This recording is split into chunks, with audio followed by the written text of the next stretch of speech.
Модон тагш. Хөгшөрч ядарсан нэгэн өвгөн өөрийнхөө бэр болон 4 настай ач хүүгийн хамт амьдардаг байв. Өвгөнийг нас нэлээд өндөр болсноос нүд нь бүрлцэн гар хөлн салгаж өгтөж явах болжээ.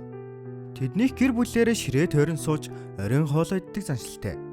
Харин сүүлийн үед хөгшин эцгийнх нь хараа муудаж гарын салгалах болсон учраас хоол цайгаа асгаж утхан халбаа газар унгаж ширээн дээрх аяг тавгийг санамсаргүй дэлгэж ойр орчмоо бохирдуулах болов. Энэ бүхэн хүү бэр хоёрыг нь ихэд бухимдуулж байв.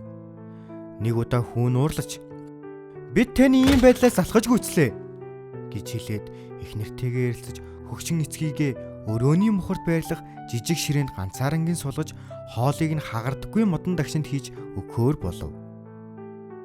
Энэ өдрөөс хойш хүү бэр хоёр нь хүүгийнхээ хамт хоолны ширээний ард сун баяр хөөртэй хооллох болсон бол хөөрхий хөгшин эцэг нь өрөөний мухарт ганцаараа сун чимээгүйхэн хоолдог боллоо.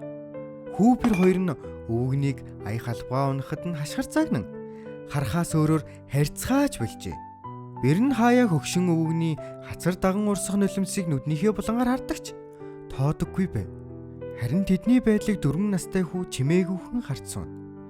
Нэгэн орой гэрийн эзэн залуу бяцхан хүүгээ шалан дээр суугаад модны үнцээр ямар нэг зүйл хийх гэж оролдож байгааг хараад "Миний хөө, юу хийж байгаа юм бэ?" гэж илгээр асуухад нь хүн "Би аав ээж та хоёрт зориулан модон дагш хийж байна. Та хоёрыг хөгшин болохоор энэ дагшинд хоол идүүлнэ" гэж үнэн сэтгэлээсээ инээмсэглэн хэлээд гарч одов. Хүүгийнхээ үгийг сонссон эхнэр нөхөр хоёр юу ч хэлэхээ мэдэхгүй зог тусаж өөрийн ирэхгүй нулимс сэлгэнүүлжээ.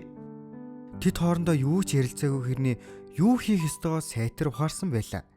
Тэр оройноос эхлэн гэрийн эзэн хөгшин эцгээ гар дээрээ өргөн хоолны ширээнд суулган хоол цайгаа асгаж байсан ч дахиж уурлаж бухимдгаа болсон юм. Хүүхэд үнэхээр гэрхаа байдаг. Тэд бидний хэлсэн үгнээс илүү хийсэн үйлийг дуурайдаг гэдгийг үргэлж санах хэрэгтэй.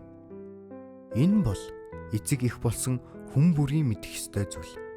Гэр орондоо найрцаг харилцаатай байж дулаан уур амьсгал бүрдүүлж чадвал хүүхдүүд маань ч хожим хойно өөрсдийн гэсэн гэр бүлийг сайхан авч явах нь гарцаагүй. Тиймээс эцэг эхчүүд энэ бүхнийг тунгаан бодож хүүхдүүдийнхээ сайн сайхан амьдралын суурийг тавьж өгөх нь зөв. Өдөр бүр хорон мөч бүр өөрсдийгөө болон хайртай хүмүүсээ хүндэтгэж амьдрцгаая.